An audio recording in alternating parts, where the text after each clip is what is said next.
ഇന്ത്യയിലെ ഏറ്റവും പഴക്കമേറിയ നഗരങ്ങളിലൊന്നാണ് വാരണാസി. ഭാരതത്തിന്റെ ആത്മീയ പാരമ്പര്യവുമായി ഈ നഗരത്തിന് അഭേദ്യമായ ബന്ധമുണ്ട്. നൂറ്റാണ്ടുകളായി വാരണാസിയിലെ ക്ഷേത്രങ്ങളിലേക്കും ഗംഗയിലെ ഘട്ടുകളിലേക്കും തീർത്ഥാടകർ വന്നുകൊണ്ടേയിരിക്കുന്നു. ആദ്യകാലത്ത് കാശി എന്ന പേരിലാണ് വാരണാസി അറിയപ്പെട്ടിരുന്നത്. പിന്നീട് വരുണ, അസി എന്നീ നദികൾക്കിടയിലുള്ള നഗരം എന്ന നിലയിൽ വാരണാസി എന്ന പേരും പ്രചാരം നേടി. ഇപ്പോൾ ഇന്ത്യയിലെ പ്രമുഖമായൊരു ടൂറിസ്റ്റ് ഡെസ്റ്റിനേഷൻ കൂടിയാണ് വാരണാസി. ഇവിടെ എത്തുന്ന ടൂറിസ്റ്റുകളുടെ എണ്ണം നാൾക്ക് നാൾ കൂടി വരുന്നതാണ് കാഴ്ച. ഉത്തരേന്ത്യയുടെ സംസ്കാരവും പാരമ്പര്യവും അതിന്റെ തനത് രൂപത്തിലും ഭാവത്തിലും അടുത്തറിയാൻ വാരണാസിയിലൂടെ ഒന്ന് യാത്ര ചെയ്താൽ മതി. വാരണാസിയാണ് ഇന്ന് സിറ്റി ടൂറിൽ നാം സന്ദർശിക്കുന്ന നഗരം.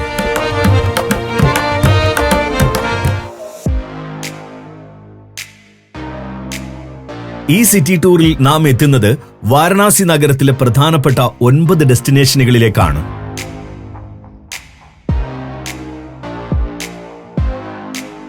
ആദ്യം ഗംഗാ നദി, തുടർന്ന് ദശാശ്വമേധ് ഘട്ട്, അടുത്തത് കാശി വിശ്വനാഥ് ടെമ്പിൾ, പിന്നെ മണികർണിക ഘട്ട്, അടുത്തത് വിശ്വനാഥ് ഗലി, തുടർന്ന് ലല്ലാപുര. അവിടെ നിന്നും ബനാറസ് ഹിന്ദു യൂണിവേഴ്സിറ്റി, പിന്നെ രാംനഗർ ഫോർട്ട്, അവസാനമായി സാർനാഥ്.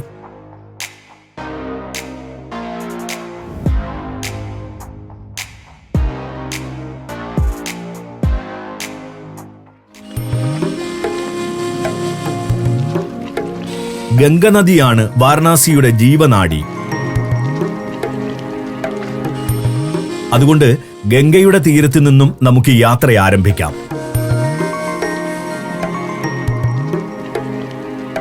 ഇവിടെ ഒരു സെറ്റിൽമെന്റ് രൂപം കൊള്ളാൻ കാരണമായത് തന്നെ ഗംഗയുടെ സാന്നിധ്യമായിരുന്നു. BC 2ാം സഹസ്രാബ്ദം മുതൽ പ്രദേശത്ത് തുടർച്ചയായി ജനവാസം നിലനിൽക്കുന്നുണ്ട്. 8ാം നൂറ്റാണ്ടിൽ ശങ്കരാചാര്യർ ശൈവ വിഭാഗത്തിന്റെ പ്രവർത്തനങ്ങൾ ശക്തമാക്കിയതോടെയാണ് ഇന്ന് കാണുന്ന നിലയിലേക്ക് വാരണാസി വളർന്നത്. ഗംഗയുടെ കരയിൽ വെച്ച് ജീവൻ വെടിയുന്നത് മോക്ഷപ്രാപ്തി നൽകുമെന്ന വിശ്വാസം അന്നും ഇന്നും ഹൈന്ദവർക്കിടയിൽ നിലനിൽക്കുന്നു. ഉത്തരേന്ത്യ വ്യത്യസ്ത രാജ്യങ്ങളായിരുന്നപ്പോഴും വാരണാസി ഒരു പൊതു തീർത്ഥാടന കേന്ദ്രമായിട്ടാണ് കണക്കാക്കപ്പെട്ടിരുന്നത്. ഇവിടെ തീർത്ഥാടനത്തിനെത്തുന്നവർക്കിടയിൽ രാജ്യങ്ങളുടെ അതിരുകൾ ഉണ്ടായിരുന്നില്ല. അതുകൊണ്ട് ഓരോ രാജ്യവും ഇവിടെ ഘട്ടുകൾ പണി കഴിപ്പിച്ചിരുന്നു. ഘട്ടുകളിൽ ആരാധന നടത്താൻ ക്ഷേത്രങ്ങളും നദിയിലേക്ക് ഇറങ്ങാൻ പടിക്കെട്ടുകളും അവർ പണിതു. പല നാട്ടുരാജ്യങ്ങളിലെ വാസ്തുശൈലിയിൽ നിർമ്മിച്ചിട്ടുള്ളതിനാൽ വ്യത്യസ്ത ഡിസൈനിലുള്ള ധാരാളം മന്ദിരങ്ങൾ ഘട്ടുകളോട് ചേർന്ന് കാണാം.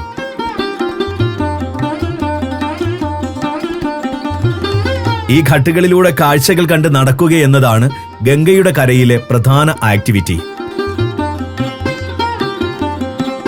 വിശ്വാസികൾക്ക് ആരാധന നടത്തുന്നതിനു വേണ്ടി സൗകര്യമൊരുക്കുന്ന കച്ചവടക്കാരും പൂജാരികളും. മതവും വിശ്വാസവും ജീവിതവും ഒന്നാകുന്ന അത്യപൂർവ കാഴ്ച കൂടിയാണ് ഗംഗയുടെ തീരത്ത് കാണുന്നത്.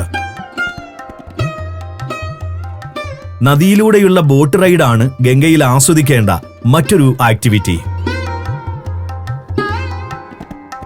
തുഴയുന്ന ചെറുവള്ളങ്ങളോ മോട്ടോർ വള്ളങ്ങളോ വലിയ ബോട്ടുകളോ സഞ്ചാരത്തിനായി തെരഞ്ഞെടുക്കാം. നാം നടന്നു കണ്ട ഘാട്ടുകളുടെ വ്യത്യസ്തമായ കാഴ്ചയാണ് നദിയിൽ നിന്നും ദൃശ്യമാവുക. കിലോമീറ്ററുകളോളം നീളത്തിൽ ഘാട്ടുകൾ, പിന്നിൽ ഉയർന്നു നിൽക്കുന്ന ക്ഷേത്രങ്ങൾ, ആയിരക്കണക്കിന് ഭക്തർ. ഗംഗാതീരത്തെ ഓരോ ഘാട്ടുകൾക്കും പ്രത്യേകതകളുണ്ട്. ഒരു ഗൈഡ് കൂടെയുണ്ടെങ്കിൽ ആ വിശേഷങ്ങളും കൂടി അറിഞ്ഞ് സഞ്ചരിക്കാം. പ്രഭാതവും സായാഹ്നവുമാണ് ഇവിടെ ബോട്ട് റൈഡിന് പറ്റിയ സമയം. അതിനുള്ള പ്രധാന കാരണം ഗംഗയുടെ പശ്ചാത്തലത്തിലുള്ള ഉദയ അസ്തമയ കാഴ്ചകളാണ്.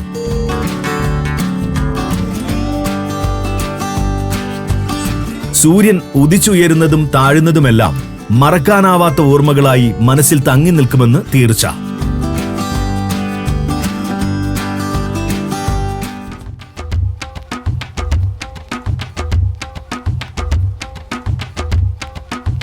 ഗംഗാതീരത്തെ ചില ഘാട്ടുകൾക്ക് പ്രത്യേക പ്രാധാന്യമുണ്ട്.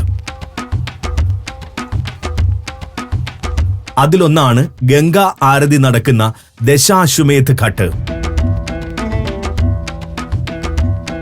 ജീവവാഹിനിയായ ഗംഗാനദിയെ ആദരിക്കുന്ന ചടങ്ങാണ് ഗംഗ ആരതി.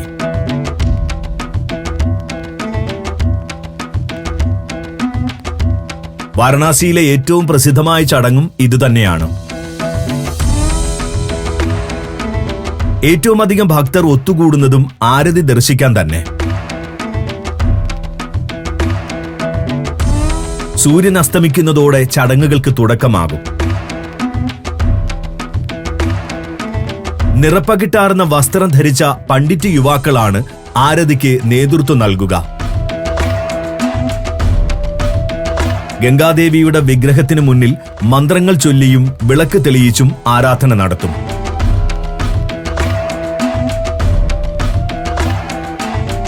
ഒരു മതപരമായ പതിവെന്നതിനപ്പുറം മികച്ച ദൃശ്യാനുഭവം കൂടിയാകുന്നുണ്ട് ഗംഗ ആരതി.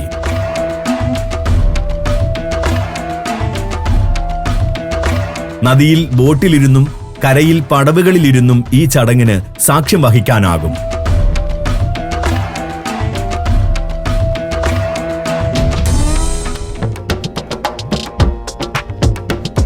ഇനി നാം പോകുന്നത് വാരണാസിയിലെ ഏറ്റവും പ്രസിദ്ധമായ ക്ഷേത്രത്തിലേക്കാണ്. കാശി വിശ്വനാഥ ക്ഷേത്രം. വാരണാസിയുടെ ചരിത്രവുമായി ഇഴചേർന്ന ബന്ധമുള്ള ആരാധനാലയമാണിത്. ആദ്യ ക്ഷേത്രം 12-ാം നൂറ്റാണ്ടിൽ മുഹമ്മദ് ഗോറിയുടെ സൈന്യം തകർത്ത ശേഷം അക്ബറിന്റെ കാലത്ത് അത് പുതുക്കി പണിതിരുന്നു. ഔറംഗസീബിന്റെ കാലത്ത് വീണ്ടും നശിപ്പിച്ച നിർമ്മിതി 18-ാം നൂറ്റാണ്ടിൽ പിന്നെയും പുനരുദ്ധരിച്ചു. ആ ക്ഷേത്രമാണ് ഇന്ന് കാണുന്നത്.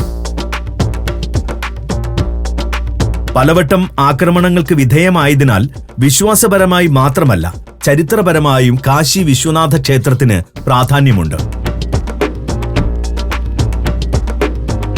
അടുത്ത കാലത്ത് പൂർണ്ണമായി നവീകരിച്ച സമുച്ചയം ഇപ്പോൾ എല്ലാ സൗകര്യങ്ങളോടും കൂടി സജ്ജമാണ്. നവീകരണ വേളയിൽ നിരവധി ചെറുക്ഷേത്രങ്ങളും സമീപ പ്രദേശങ്ങളിൽ കണ്ടെടുത്ത് പുതുക്കി പണിതിരുന്നു.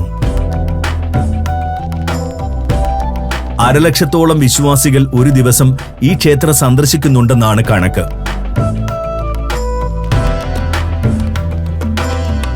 ശിവരാത്രി പോലെയുള്ള വിശേഷ ദിവസങ്ങളിൽ ഈ സംഖ്യ വളരെ വർദ്ധിക്കും.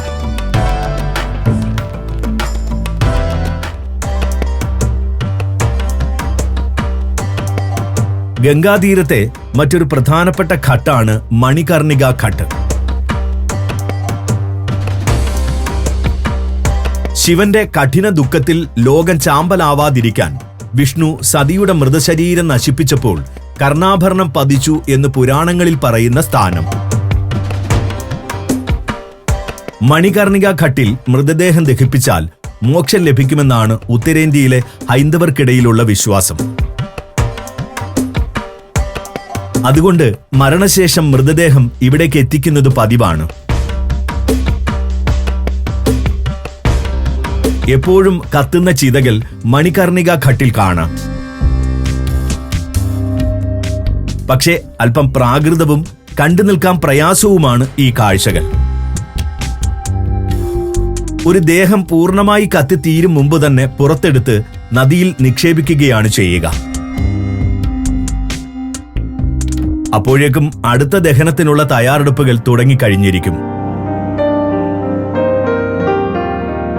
അസ്ഥി എത്ര കാലം ഗംഗയിൽ ഉണ്ടാവുമോ അത്രയും നാൾ ആത്മാവ് സ്വർഗത്തിൽ ഉണ്ടാകും എന്നാണ് വിശ്വാസം.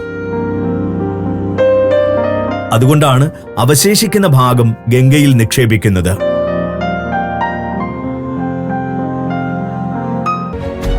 ഇന്ത്യയിലെ 13 സംസ്ഥാനങ്ങളിലൂടെയുള്ള സഞ്ചാരം ഇപ്പോൾ പെൻഡ്രൈവിൽ ലഭിക്കുന്നു. ചരിത്രവും ഐതിഹ്യങ്ങളും യഥാർത്ഥ ജീവിതവും ഒത്തുചേരുന്ന ഇന്ത്യൻ കാഴ്ചകളുടെ ഈ അസുലഭ ശേഖരം സ്വന്തമാക്കാൻ 99544422 എന്ന നമ്പറിലേക്ക് ഇന്ത്യ എന്ന് SMS ചെയ്യൂ.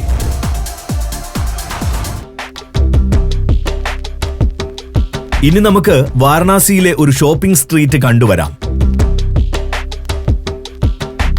വിശ്വനാഥ് ഗലി. ഇടുങ്ങിയ തെരുവിലെ നൂറ്റാണ്ടുകളുടെ പാരമ്പര്യമുള്ള മാർക്കറ്റ്. 2 പേർക്ക് നടന്നു പോകാൻ കഴിയുന്നത്ര വീതിയെ തെരുവിനുള്ളൂ. വശങ്ങളിലെ ചെറു സ്റ്റാളുകളിലാണ് കച്ചവടം. ഹൈന്ദവ വിശ്വാസങ്ങളുമായി ബന്ധപ്പെട്ട ഉൽപ്പന്നങ്ങൾക്കാണ് ഇവിടെ വിൽപ്പന കൂടുതൽ. മനോഹരമായ വെങ്കല വിഗ്രഹങ്ങൾ വിശ്വനാഥ് ഗലിയിൽ നിന്നും കുറഞ്ഞ വിലയ്ക്ക് വാങ്ങാനാകും. കൂടാതെ ചിത്രങ്ങൾ, പൂജ ഉപകരണങ്ങൾ, മതപരമായ കരകൗശല വസ്തുക്കൾ എന്നിവയും കിട്ടും. ബനാറസ് സാരി വിൽക്കുന്ന കടകളാണ് വിശ്വനാഥ് ഗലിയുടെ മറ്റൊരു പ്രത്യേകത. വില പേശിയാൽ ഗുണമേന്മയും ഭംഗിയുമുള്ള സാരികൾ ന്യായമായ വിലയിൽ ഇവിടെ നിന്നും സ്വന്തമാക്കാം. ധാരാളം സ്റ്റാളുകൾ ഉള്ളതിനാൽ വ്യത്യസ്തമായ ഡിസൈനുകളും ഉണ്ടാകും. ഉത്തരേന്ത്യൻ ശൈലിയിലുള്ള ആഭരണങ്ങൾ, മറ്റു വസ്ത്രങ്ങൾ എന്നിവയിൽ ലഭ്യമാണ്. നിങ്ങളൊരു ഭക്ഷണപ്രേമിയാണെങ്കിൽ വിശ്വനാഥ് ഗലിയിൽ ഫുഡ് സ്റ്റാളുകൾ തീർച്ചയായും സന്ദർശിക്കണം. വെജിറ്റേറിയൻ വിഭവങ്ങളുടെ വൈവിധ്യം ഇവിടെ നിങ്ങളെ അത്ഭുതപ്പെടുത്തും.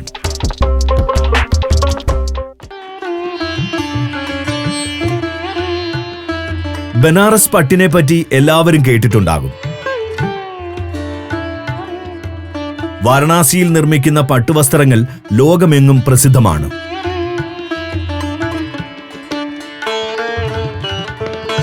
പട്ടുസാരികൾ നിർമ്മിക്കുന്ന ലല്ലാപുരയിലെ ഒരു നെയ്ത്ത് കേന്ദ്രമാണ് ഇനി നാം സന്ദർശിക്കുന്നത്. വളരെ ഇടുങ്ങിയ മുറികളിൽ സ്ഥാപിച്ചിട്ടുള്ള നെയ്ത്ത് യന്ത്രങ്ങൾ ആദ്യ കാഴ്ചയിൽ നിങ്ങളെ തെല്ലൊന്ന് അത്ഭുതപ്പെടുത്തിയേക്കാം. 16-ാം നൂറ്റാണ്ടിൽ മുഗൾ കാലത്താണ് ഇവിടെ നെയ്ത്ത് ആരംഭിച്ചത്. അന്നു മുതൽ പ്രവർത്തിച്ചു വരുന്ന നെയ്ത്ത് യന്ത്രങ്ങൾ ലല്ലാപുരയിലുണ്ട്. തലമുറകളായി ഇതേ തൊഴിൽ ചെയ്തു വരുന്നവരും. ഇവരുടെ വേഗതയും തഴക്കവും കൃത്യതയുമൊക്കെ അതിശയിപ്പിക്കുന്ന കാഴ്ചയാണ്. പഞ്ചകാർഡുകൾ ഉപയോഗിച്ചാണ് തറിയിലൂടെ നൂലുകൾ കോർത്തെടുക്കുന്നത്. ഡിസൈനിനനുസരിച്ച് പഞ്ചകാർഡുകൾ വ്യത്യാസപ്പെടും. അല്പം സങ്കീർണമായ ഒരു ഡിസൈൻ ആണെങ്കിൽ 3000 പഞ്ചകാർഡുകൾ വരെ വേണം എന്നാണ് കണക്ക്. ലല്ലാപുരയിലെ ബഹുഭൂരിപക്ഷം നെയ്ത്തുശാലകളും ഇതുപോലെ ഇടുങ്ങിയതാണ്.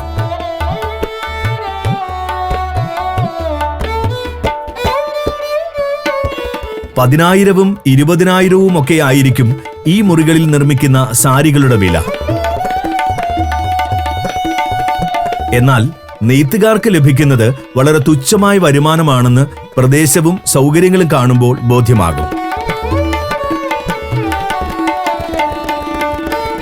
കുറഞ്ഞ വിലയ്ക്ക് പട്ടുസാരികൾ വാങ്ങാൻ കഴിയുന്ന നിരവധി കടകളും ലല്ലാപുരയിലുണ്ട്.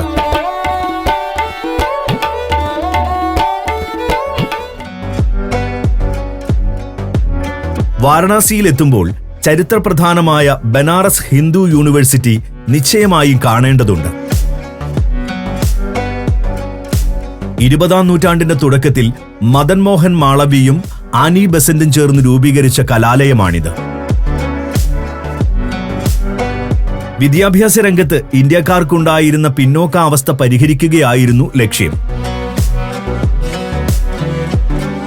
ഇന്നിത് ഏഷ്യയിലെ തന്നെ ഏറ്റവും വലിയ റെസിഡൻഷ്യൽ സർവകലാശാലകളിൽ ഒന്നാണ്. 60-ലധികം ഹോസ്റ്റലുകളുണ്ട് കോമ്പൗണ്ടിൽ. 20,000-ലധികം വിദ്യാർത്ഥികൾക്ക് താമസിച്ചു പഠിക്കാനുള്ള സൗകര്യവും. ചരിത്രമുറങ്ങുന്ന വീഥികളും മന്ദിരങ്ങളും ഇവിടെ നിങ്ങളെ പഴയ കാലത്തേക്ക് കൊണ്ടുപോകും. ഒട്ടേറെ മഹാരഥന്മാർ ബനാറസ് ഹിന്ദു യൂണിവേഴ്സിറ്റിയിൽ നിന്നും പഠിച്ചിറങ്ങിയിട്ടുണ്ട്. രാജ്യത്തിനും ലോകത്തിനും വലിയ സംഭാവനകളാണ് ഈ വിദ്യാകേന്ദ്രം നൽകിയിട്ടുള്ളത്.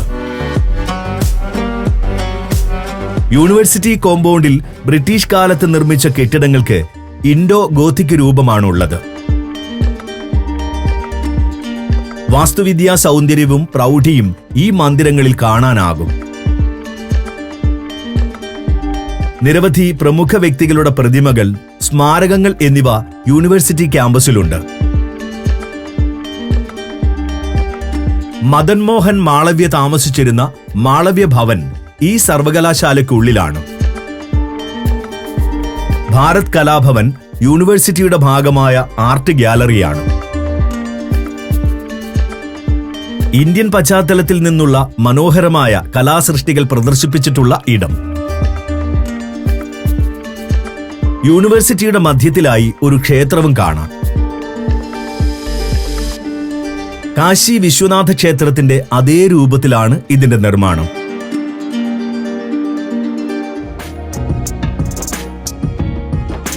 ഇനി കാണേണ്ടത് രാംനഗർ ഫോർട്ടാണ്. കാശി രാജാവിന്റെ കൊട്ടാരം. ഇന്ത്യൻ യൂണിയനിൽ ലയിച്ച ശേഷം കൊട്ടാരത്തിന്റെ ഉടമസ്ഥാവകാശം രാജകുടുംബം കൈയൊഴിഞ്ഞിരുന്നു. എങ്കിലും ചില പ്രത്യേക അവകാശങ്ങൾ ഇപ്പോഴും രാജകുടുംബത്തിന് കൊട്ടാരത്തിന്മേലുണ്ട്. രാജകുടുംബം താമസിക്കുന്നത് കൊട്ടാരത്തിന്റെ ഒരു ഭാഗത്താണ്. 18-ാം നൂറ്റാണ്ടിലാണ് ഈ കൊട്ടാരം പണി കഴിപ്പിച്ചത്. സ്ഥാനം ഗംഗാനദിയുടെ കരയിൽ തന്നെ. ക്ഷേത്രങ്ങളും ഒരു മ്യൂസിയവും രാജവസതിയും ഈ കൊട്ടാര സമുച്ചയത്തിൽ ഉൾപ്പെടുന്നുണ്ട്. മുഗൾ ശൈലിയിലാണ് മന്ദിരങ്ങളുടെ നിർമ്മാണം. മുഗൾ അലങ്കാര പണികളുടെ സൗന്ദര്യം ഏറ്റവും പ്രകടമായി കാണുന്ന ഒരിടം പടിപ്പുരയാണ്. ഉൾഭാഗത്ത് ഒരു മുറ്റവും അതിനു ചുറ്റും കെട്ടിടങ്ങളും. രാജസ്ഥാനിലെയും മറ്റും കൊട്ടാരങ്ങളെപ്പോലെ ഇത് ശ്രദ്ധയോടെ പരിപാലിക്കപ്പെടുന്നില്ല. അതുകൊണ്ട് തന്നെ പഴമയുടെ അടയാളങ്ങൾ എവിടെയും കാണാം. എങ്കിലും ആകെയുള്ള കാഴ്ചയിൽ പ്രൗഢമാണ് കൊട്ടാരക്കേട്ട്. രാജകുടുംബം താമസിക്കുന്ന ഇടങ്ങൾ ഒഴികെയുള്ള ഭാഗങ്ങൾ സന്ദർശകർക്കായി തുറന്നിട്ടുണ്ട്. പായൽ പിടിച്ചും നിറം മങ്ങിയും അനാകർഷകമായ കെട്ടിടങ്ങളിൽ അലങ്കാരപ്പണികളുടെ സൗന്ദര്യം ഇന്നും കാണാം. ഒരു ചരിത്ര മ്യൂസിയം കൊട്ടാരത്തിൽ പ്രവർത്തിക്കുന്നുണ്ട്. കൊട്ടാരത്തിൽ ഉപയോഗിച്ചിരുന്ന വാഹനങ്ങൾ, ഫർണിച്ചറുകൾ, മറ്റുപകരണങ്ങൾ എന്നിവയൊക്കെ ഇവിടെ പ്രദർശിപ്പിച്ചിരിക്കുന്നു. ആയുധങ്ങളുടെ ശേഖരമാണ് മറ്റൊന്ന്. പീരങ്കികൾ ഉൾപ്പെടെയുള്ളവ പുറത്തും കാണാം. വേദവ്യാസനെ ആരാധിക്കുന്ന ക്ഷേത്രം കൊട്ടാരത്തിലെ ഒരു സുപ്രധാന കാഴ്ചയാണ്. വേദവ്യാസൻ താമസിച്ചിരുന്നത് ഈ ഭാഗത്താണെന്ന വിശ്വാസം നിലനിൽക്കുന്നുണ്ട്. അതുകൊണ്ടാണ് ഇവിടെ ക്ഷേത്രം സ്ഥാപിച്ച് വ്യാസനെ ആരാധിക്കുന്നത്. കൊട്ടാരത്തിൽ നിന്നുള്ള ഗംഗയുടെ കാഴ്ചകളും മനോഹരം തന്നെ.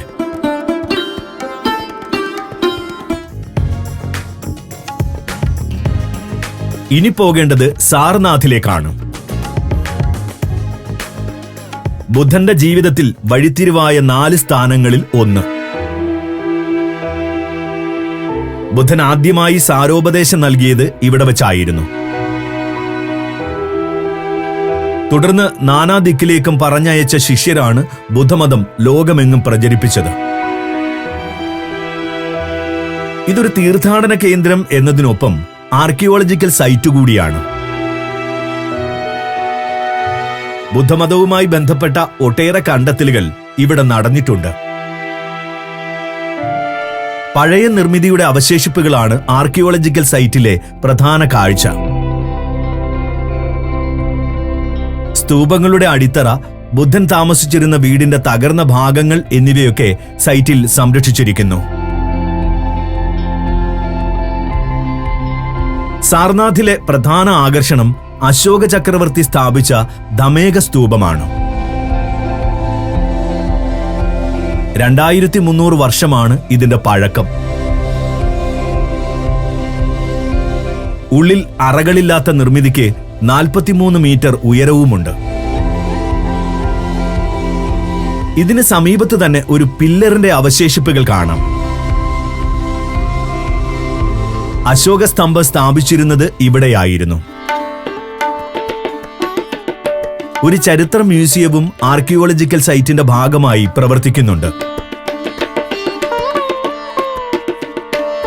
അശോക സ്തംഭം അടക്കമുള്ളവ ഇവിടെ പ്രദർശിപ്പിച്ചിരിക്കുന്നു.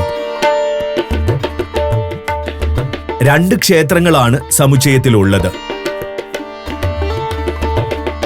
അതിലൊന്ന് ചൈനീസ് ക്ഷേത്രമാണ്.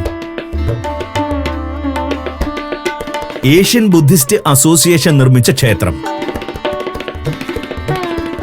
ചൈനീസ് ബുദ്ധക്ഷേത്രങ്ങളുടെ മാതൃകയിലുള്ള മന്ദിരത്തിൽ സ്വർണവർണ്ണമുള്ള വിഗ്രഹങ്ങളാണുള്ളത്. സാർനാഥിലെ പ്രധാന ആരാധനാ കേന്ദ്രം ശ്രീലങ്കൻ വംശജൻ നിർമ്മിച്ച മൂലഗന്ധകുടി ക്ഷേത്രമാണ്. ശ്രീബുദ്ധന്റെ ഭൗതിക അവശിഷ്ടം ഇവിടെ സൂക്ഷിച്ചിരിക്കുന്നു. കാർത്തിക മാസത്തിലെ പൗർണമി ദിനത്തിൽ ഭൗതിക അവശിഷ്ടം പുറത്തെടുത്ത് ഭക്തർക്ക് ദർശനം നൽകും. ധ്യാനനിരതനായ ബുദ്ധന്റെ സ്വർണ്ണ പ്രതിമയാണ് മൂലഗന്ധകുടിയിലെ പ്രധാന പ്രതിഷ്ഠ. ഭംഗിയുള്ള ചുവർചിത്രങ്ങളും കാണാം. ശ്രീലങ്കയിലെ അനുരാധപുരയിൽ നിന്നും കൊണ്ടുവന്ന് നട്ട ഒരു ബോധിവൃക്ഷം സാർനാഥിലുണ്ട്. ബുദ്ധന് ബോധോദയമുണ്ടായ സ്ഥാനത്തെ ആൽമരത്തിന്റെ പരമ്പരയിൽപ്പെട്ടതാണിതെന്നാണ് വിശ്വാസം. ഇതിന് സമീപത്തുള്ള ഊട്ടുമണി ജപ്പാനിലെ ചക്രവർത്തി കുടുംബമാണ് സമ്മാനിച്ചത്. ഒരു ജൈന ക്ഷേത്രവുമുണ്ട് ഈ കോംപ്ലക്സിൽ.